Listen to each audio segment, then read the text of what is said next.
That was Karnataka's 5 seats and everything. Now I have our India Today correspondent Shibi Mol with us to discuss the India Today Access My India projections for Kerala.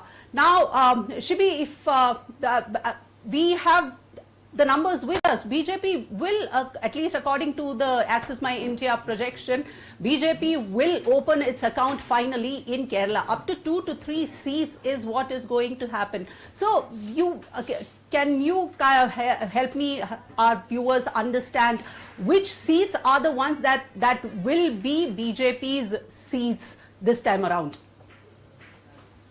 The 2 to 3 seats, the 2 seats are definitely Thrissur and Thiruvananthapuram that we have counted. The third seat is Attingal or Pathanamthitta, which we have to, get a final confirmation on. Yes, the Thrissur and Thiruvananthapuram was definitely there in the picture right from the beginning, where we both have actually had a lot of discussions on Thrissur and Thiruvananthapuram, the possibilities of BJP in Thrissur and Thiruvananthapuram.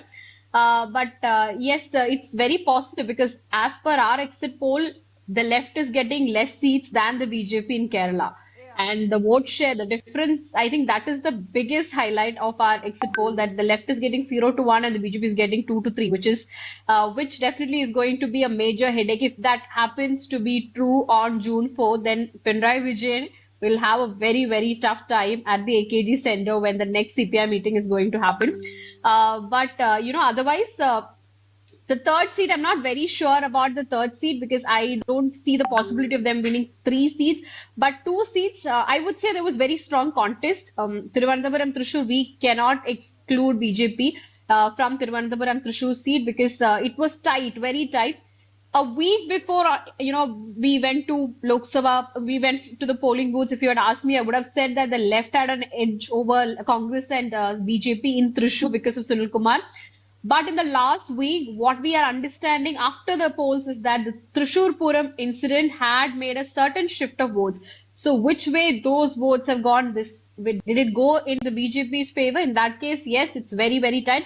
But again, what makes it, difficult to predict is that Suresh Gopi got 2,15,000 votes last time. For him to win, he has to get 4 lakh votes. That's the minimum that he needs to get to win. So that's like a huge number. Considering you have Muralidharan and Sunil Kumar on the other 2 sides, it could be a challenge.